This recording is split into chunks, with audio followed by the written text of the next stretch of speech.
Hi guys, ప్రతి ఒక్కరికి good evening. మరి మనం ఏపీ కానిస్టేబుల్లో ఒక సబ్జెక్ట్ని మనం చాలా కేర్లెస్గా చూస్తుంటామండి. ఆ సబ్జెక్ట్ ఏంటో మీకు చాలామందికి తెలుసు. అది తెలిసిన ఒకనొక క్షణంలో మనం ఏ సబ్జెక్ట్ కేర్లెస్ చేస్తున్నాం అని ఒక సందిగ్ధంలో మనం ఉండిపోతాం. అసలు ఈ మనం కేర్లెస్ చేస్తున్న సబ్జెక్టు కనీసం చెక్కు కూడా చెదరదు. అంటే మనం ఏం చదువుతామో అది మాత్రమే మనకి క్వశ్చన్ పేపర్లో కూడా చూపిస్తూ ఉంటారు. కాబట్టి ఈ స్టాండర్డ్ సిలబస్ని మనం ఎందుకో మనకి తెలియకుండానే, అంటే అది ఇంపార్టెంట్ అని తెలిసి కూడాను మనకు తెలియకుండానే దాన్ని నిర్లక్ష్యం చేస్తుంటాం. అదేది కాదండి, ఇంగ్లీష్. ఎందుకంటే ఇంగ్లీష్ ప్రాముఖ్యత ఏపీ కానిస్టేబుల్లో చాలా చాలా అంటే చాలా ఎక్కువేనండి. ఎందుకంటే దాదాపు 30 మార్క్స్ మనకి స్కోరింగ్ సబ్జెక్టుగా ఇంగ్లీష్ అనేది ఉంది. ఆ ఇంగ్లీష్ని మనం అందరం దాదాపు చాలామంది మన ఏపీ కానిస్టేబుల్ యాస్పిరెంట్స్ ఏమి కానీ ఎవరైనా సరే మన ఇంగ్లీష్ అనేది ఆ ఇంగ్లీష్ సబ్జెక్ట్ని కొంచెం కేర్లెస్ చేస్తుంటాం. ఎందుకంటే అది స్టాండర్డ్ సిలబస్, అది మారదు, మనం ఎప్పుడైనా చూడొచ్చు, చదవచ్చు, చెయ్యొచ్చు అని అనుకుంటాం. కానీ అది చాలా ఈజీ సబ్జెక్ట్ని మనం కష్టతరం చేసుకుంటున్నాం. ఇప్పుడు నేను కూడా అలాగే ఏంటి ఇంగ్లీష్ చదవడానికి భయం వేస్తుంది. ఎప్పుడైనా నేను ఫస్ట్ నుంచి తెలుగు మీడియం స్టూడెంట్ని. గాయస్, 1 మినిట్ నేను ఒక విషయం చెప్పాలనుకుంటున్నాను. అన్న నువ్వేటన్నా ఇంగ్లీష్ చెప్పేస్తున్నావు అనుకుని ఈ ఈగోలు కొంచెం పక్కన పెట్టండి. స్టార్టింగ్ నుంచి చివరి దాకా మీరు ఖచ్చితంగా వీడియోని చూడండి. వీడియో ఒకవేళ నచ్చకపోతే అన్న నువ్వు చేసింది సుళ్ళన్నా అనుకుని తిట్టండి, నో ప్రాబ్లం. అంతేగాని జస్టిస్ మాత్రం చేయకండి. ఎందుకంటే ఎవరిలో ఏది ఉంటుందో ఎవరికి తెలియదు. నాకున్న ఒక పరిమితమైన నాలెడ్జ్ని మీకు పంచాలని అయితే ఆశపడుతున్నాను. ఒకవేళ మీరు సపోర్ట్ చేయాలనుకుంటే ఖచ్చితంగా లైక్ చేసి సబ్స్క్రైబ్ చేసి నన్ను సపోర్ట్ చేయండి. లేదంటే కామెంట్ సెక్షన్లో తెలపండి. ఓకేనా గైస్? ఎవరిని తక్కువ అంచనా వేయకండి దయచేసి. చాలామంది చాలా రకాలుగా ఎన్నెన్నో వీడియోలు మనకు ఉపయోగకరమైనవి చేస్తున్నాయి. అందులో ఇది ఒకటి అనుకోండి. ఓకేనా గైస్? నేను అందరి ఈగోని పక్కన పెట్టండి దయచేసి. అయితే మనకి ఈ ఇంగ్లీష్ సబ్జెక్ట్ అనేది ఏపీ కానిస్టేబుల్కి చాలా ప్రాముఖ్యత అనమాట. దాదాపు 30 మార్క్స్ మనకి స్కోరింగ్ సబ్జెక్ట్గా ఇంగ్లీష్ అనేది ఉంది. సో ఈ ఇంగ్లీష్ సబ్జెక్ట్ని ఏ విధంగా చదవాలి అనేది నేను చెప్పను. కానీ అసలు ఇంగ్లీష్ సబ్జెక్ట్లో ఈ సిలబస్ ఏంటి, మన ఏపీ కానిస్టేబుల్కి ఇంగ్లీష్ సబ్జెక్ట్లో సిలబస్ ఒక బ్లూ ప్రింట్ ఏంటి అనేది మనకి ముందుగా మనం బాగా తెలుసుకోవాలి. ఎందుకంటే సిలబస్ మీద పట్టు ఉంటేనే మనకి సబ్జెక్టుల మీద పట్టు వస్తుంది.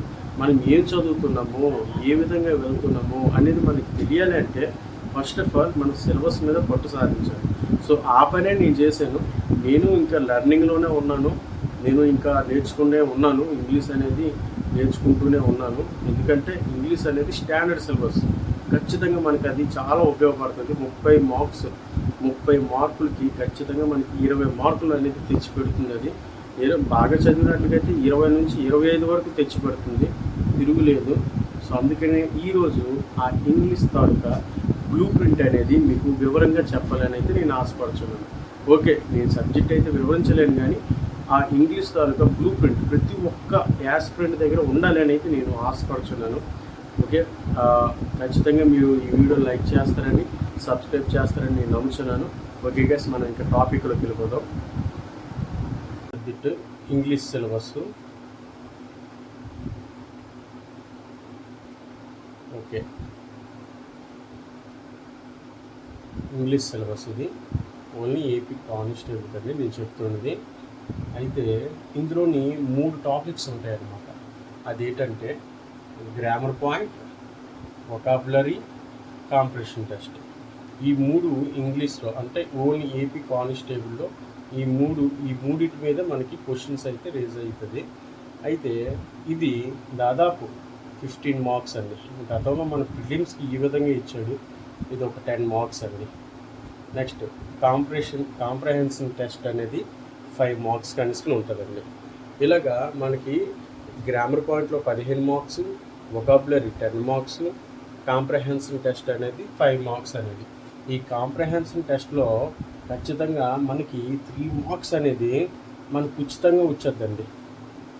దాదాపు మనకి 3 మార్క్స్ అనేది మనకు ఉచితంగా వచ్చేది.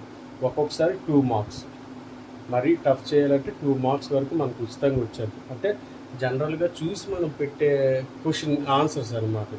అయితే మిగతా 3 మార్క్స్ అనేవి ఈ వొకాబులరీలోని దాదాపు యాంటోనమ్స్, సినోనమ్స్, వన్ వర్డ్ సబ్స్టిట్యూషన్స్, ఈ విధంగా కొన్ని ఈడియం అండ్ ప్రాసెస్, ఈ విధంగా ఆ వాటిలో కూడాను మనకి దాదాపు ఈ 3 లేదా 2 క్వశ్చన్ల వరకు ఇవ్వచ్చు అంతే.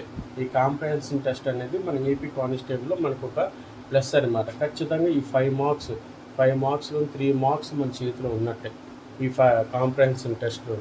నెక్స్ట్ మనం చూసుకున్నట్లయితే అతి పెద్ద చాప్టర్ అయిన గ్రామర్ పాయింట్. ఈ గ్రామర్ పాయింట్లోనే మనకి అసలు ఏం చదవాలి ఏంటి అనేది కంప్లీట్గా ఇప్పుడు బ్లూ ప్రింట్ అనేది మీకు ఇస్తానండి. అది మాత్రం పక్కా మీరు చూసుకోవాలన్నమాట. ఎందుకంటే ఖచ్చితంగా వచ్చే మార్క్స్ అనమాట. సో మనకి 15 మార్క్స్లో గ్రామర్ పాయింట్లోని ఫస్ట్ ఆఫ్ ఆల్ మనం చూసుకున్నట్లయితే ఆర్టికల్ అండి. ఆర్టికల్స్ అనేసరికి మనకి ఆల్మోస్ట్ తెలుసు. ఏ, యాన్, ది, ఈ మూడింటి మీద అనేక రకాలుగా క్వశ్చన్ మనకి అడిగే అవకాశం ఉంటుంది ఆర్టికల్స్ అన్నమాట. నెక్స్ట్ రెండోది part of speech. Part of speech నాకు తెలిసి పార్ట్ ఆఫ్ స్పీచ్ అనేదే గ్రామర్ పాయింట్లోని అతి పెద్ద చాప్టర్ కింద నేనైతే భావిస్తున్నాను. ఎందుకంటే ఇందులోని నౌను, ప్రొనౌను, నెక్స్ట్ వెర్బు, ఈ విధంగా 3 ఉంటాయి. ఈ వెర్బుకి సంబంధించి దాదాపు మిగతా చాప్టర్లన్నీ ఈ వెర్బుకి సంబంధించి వస్తుంటాయి. సో ఈ విధంగా article and part of speech ఈ 2 కదండి. ఇంకా 3లోని టెన్సెస్ అనమాట. 3లో టెన్సెస్. తర్వాత నాలుగోది చూసుకున్నట్లయితే క్వశ్చన్ ట్యాగ్. ఇది తెలుసు కదండి, టాక్ అనమాట. ఇది క్వశ్చన్ ట్యాగ్ నుంచి ఖచ్చితంగా మనకి 1 మార్క్ ఎక్స్పెక్ట్ చేయొచ్చు. ఖచ్చితంగా 1 మార్క్, ఒక్కొక్కసారి ఇవ్వకపోవచ్చు కూడా, చెప్పలేమన్నమాట. కానీ ఖచ్చితంగా 1 మార్క్ మనం ఎక్స్పెక్ట్ చేయొచ్చు. ఈ టెన్సెస్లో మీకు తెలిసిందే కదండి, మరి subject plus verb plus objective ఈ విధంగా ఉంటుంది. అనేక రకాలుగా ఉంటాయి. దాదాపు 12 టెన్సెస్ ఉంటాయి. కాకపోతే మనం ప్రామాణికంగా 8 మాత్రమే తీసుకుంటాం. 8 టెన్సెస్ మాత్రమే కంపల్సరీగా తీసుకోవాల్సింది. సో ఈ 12 అంటాం కానీ 8 వరకే మనం తీసుకోవాలి. నెక్స్ట్ క్వశ్చన్ ట్యాగ్ అయిపోయింది కదా. నెక్స్ట్ 5వ చాప్టర్ అనేది ఏంటంటే active voice and passive voice. Active voice and passive voice అన్నమాట. Active voice and passive voice ఇదంతా మనకి వెర్బ్ రావాలండి. ఖచ్చితంగా వెర్బ్ వస్తే కానీ మనకి ఈ చాప్టర్స్లోని active voice, passive voice, question tag, tenses ఇవన్నమాట. ఖచ్చితంగా మనకి వెర్బ్ అయితే ఉండాలి. వెర్బ్ మనకి పాస్ట్ టెన్స్లో ఏ విధంగా వస్తుంది, ప్రజెంట్ టెన్స్లో ఏ విధంగా వస్తుంది, ఈ విధంగా అనేక రకాలుగా మనకి టెన్సెస్లో వస్తాయి. ఈ టెన్సెస్ వచ్చినట్లుగా అయితేనే మనకి ఈ question tag, active voice, passive voice, next అదేవిధంగా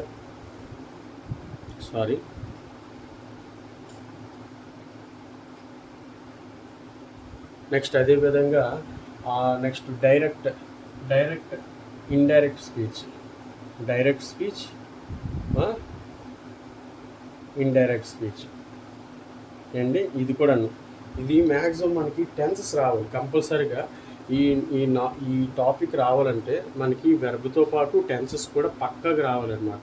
అంటే ఏ కాలంలో ఏ వెర్బ్ను వాడాలి అనేది ఖచ్చితంగా మనకి తెలిసి ఉండాలి.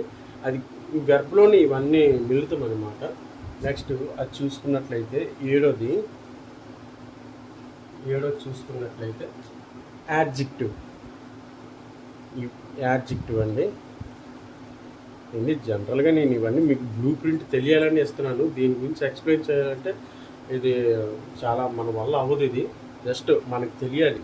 అసలు మనకి చాలామంది ఫ్రెషర్సే కదా, చాలామంది ఫ్రెషర్స్ మధ్యన మనకి 1 year అయిపోయింది ఏపీ కానిస్టేబుల్ వచ్చి, మధ్యలో చాలా గ్యాప్ వస్తుంది. సిలబస్ కూడా మళ్ళీ మనం అనుకుంటాం. సో అందుకని వాళ్ళ గురించి అయితే కొంచెం నేను చెప్పాలనుకుంటున్నాను. ఎందుకంటే నాలాంటి క్యాండిడేట్సే ఎక్కువ ప్రిపేర్ అవుతున్న వాళ్ళు. సో ప్రతి ఒక్కసారి మనం వాళ్ళని జ్ఞాపకం చేసుకుని అసలు బ్లూ ప్రింట్ ఈ విధంగా ఉంటుంది, ఏపీ కానిస్టేబుల్ బ్లూ ప్రింట్ ఈ విధంగా ఉంటుంది అని కొంచెం చెప్పడానికి ఈ ప్రయత్నం అంతా. అంతేగాని ఏదో ఈ సబ్జెక్ట్ని అంతా మనం వివరించాలంటే మన వల్ల కాదు. ఎందుకంటే మనం కూడా లెర్నింగ్ పొజిషన్లోనే ఉన్నాం ఇప్పుడు. సో నాకు తెలిసిన విజన్ అనేది మీకు పంచుకోవాలి, మీతో చెప్పాలని నాలాంటి ఫ్రెషర్స్ ఎవరైతే ఉంటారో వాళ్ళు ఇది కొంచెం నా ఎక్స్పీరియన్స్ వాళ్ళతో పంచుకోవాలనేది నేను ప్రయత్నిస్తున్నాను. అంతేగాని ఇవంతా మనం ఎక్స్ప్లెయిన్ చేయలేమండి, ఇది నా వల్ల అవ్వదు. ఓకే, నెక్స్ట్ ఇక్కడ కనబడుతుంది కదా, కనబడుతుంది, రైట్, కనబడితే పర్వాలేదు, రాసుకోవచ్చు. నెక్స్ట్ డిగ్రీ ఆఫ్ కంపారిషన్ అన్నమాట. Degree of comparison, degree of comparison. Next 9వ యాడ్ వెర్బ్ ఇందులోనే ఉంది కదండి, వెర్బ్ యాడ్ చేయడం. నెక్స్ట్ అది ఇవంతా వెర్బ్ రావాలండి. వెర్బ్ వస్తే ఇదంతా అంటే మనకి తర్వాత వెర్బ్ వస్తూ దాంతో టెన్సెస్ కంపల్సరీగా వస్తే ఇవన్నీ మనకి ఈజీగా ఇంకా ఎక్కడితోటి ఇవంతా ఒక లింకప్లో ఉంటాయి అన్నమాట, అంతే. నెక్స్ట్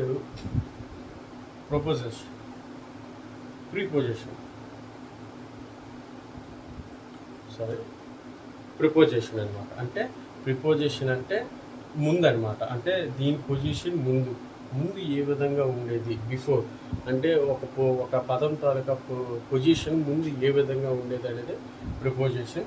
అది కూడా మనకి వెర్బ్ తోటి సంబంధమై ఉంటుంది. నెక్స్ట్ కంజంక్షన్ ఇవన్నీ లింక్ అండి. కంజంక్షన్ ఇలాగా 11 టాపిక్స్ ఉంటాయండి. ఈ 11 టాపిక్స్ గ్రామర్ పాయింట్ అన్నమాట. ఇది కంపల్సరీగా మనం నేర్చుకోవాల్సిందే, వీటిలో మరి వేరే మాట అయితే లేదు. సో అది అయితే ఇక్కడ వరకు ఇది grammar point, only for grammar. Vocabulary ఇంకా ఉందండి బాబు. ఓకే, ఇది గ్రామర్ పాయింట్ అనమాట, కేవలం గ్రామర్ పాయింట్లో ఇవి టాపిక్స్. ఇది దీని తాలూకా బ్లూ ప్రింట్. ఇవి కంపల్సరీగా మనం నేర్చుకోవాల్సిందే ఏపీ కానిస్టేబుల్కి వచ్చేసరికి. నెక్స్ట్ వొకాబులరీ ఏ విధమైన టాపిక్స్ ఉంటాయి, వొకాబులరీ చూసుకున్నట్లయితే మనకి 6 టాపిక్స్ ఉంటాయండి. దాదాపు మనకి 6 టాపిక్స్ ఉంటాయి. అవి ఏంటంటే మనం చూద్దాం.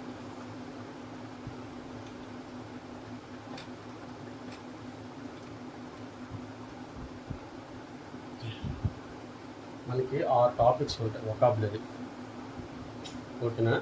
వొకాబులరీలో 6 టాపిక్స్ ఏంటంటే వన్ వర్డ్ సబ్స్టిట్యూషన్, నెక్స్ట్ యాంటోనమ్స్, ఓకేనా.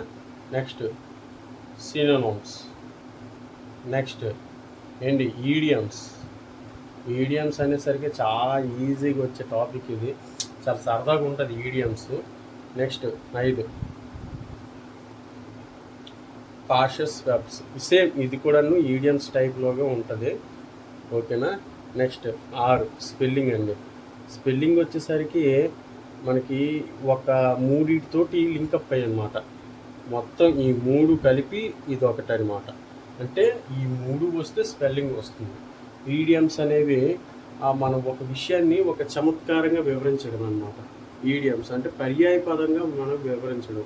నెక్స్ట్ ఇది కూడా సేమ్ దీంతో ఈక్వల్గానే ఉంటుంది. సో ఇదండి వొకాబులరీ తాలూకు. ఇది ఖచ్చితంగా దీని నుంచి మనకి 10 నుంచి 12 మార్కులు కంపల్సరీ. ఎందుకంటే ఖచ్చితంగా 10 నుంచి 12 మార్క్స్ మనకి దీని నుంచి ఖచ్చితంగా వచ్చే మార్క్స్ అండి. ఇది మనం చూసుకోవాలి. అంటే ఇది రెగ్యులర్గా మనం ఏదో బుక్ పట్టుకుని మనం బైహార్ట్ చేసుకోవడం లేకపోతే దాని గురించి అర్థం చేసుకోవడమే తప్ప దీని గురించి మళ్ళీ ప్రత్యేకించి క్లాసులు గట్టి ఉంటాయి. కొంతమంది చెప్తారు ఈ విధంగా గుర్తు చేసుకోవాలి, ఈ విధంగా ఉంచుకోవాలి అనేసి. కాబట్టి మనం ఏంటంటే ఓన్గా ప్రిపేర్ అయ్యే పాసిబిలిటీ మనం ఎక్కువగా చూసుకోవాలి. వొకాబులరీలోని మనం గుర్తుపెట్టుకునే సామర్థ్యం పెంచుకోవాలన్నమాట. ఇంకా వేరే ఆప్షన్ లేదు అనిపిస్తుంటుంది నాకు ఈ వొకాబులరీ చూసినప్పుడు. ఎందుకంటే నేను కూడా ఆ విధంగానే ఈడియం పార్సెస్ అనేది చాలా సరదాగా ఉంటుంది, మనకి చాలా ఇంట్రెస్ట్గా ఉంటుంది అనమాట ఈ పార్ట్. నెక్స్ట్ యాంటోనమ్స్ సినోనిమ్స్ అనేది మీకు తెలిసిందే, వన్ వర్డ్ సబ్స్టిట్యూషన్. ఈ 3 కలిపితేనే మనకి స్పెల్లింగ్ వస్తుంది. సో అది గైస్, అది ఈ బ్లూ ప్రింట్ మీకు ఒకవేళ ఉపయోగపడినట్లుగా అయితే మీరు ఖచ్చితంగా ఈ బ్లూ ప్రింట్ అనేది మీరు నోట్స్లో రాసుకోండి, లేదంటే వీడియో చూసుకోండి. ఏదేమైనా సరే ఈ చిన్న ప్రయత్నాన్ని మీరు అందరూ ఖచ్చితంగా నాకు సపోర్ట్ చేస్తారని మనస్ఫూర్తిగా మరి నమ్ముతున్నాను. Okay guys, all the best everybody. God bless you. జై హింద్.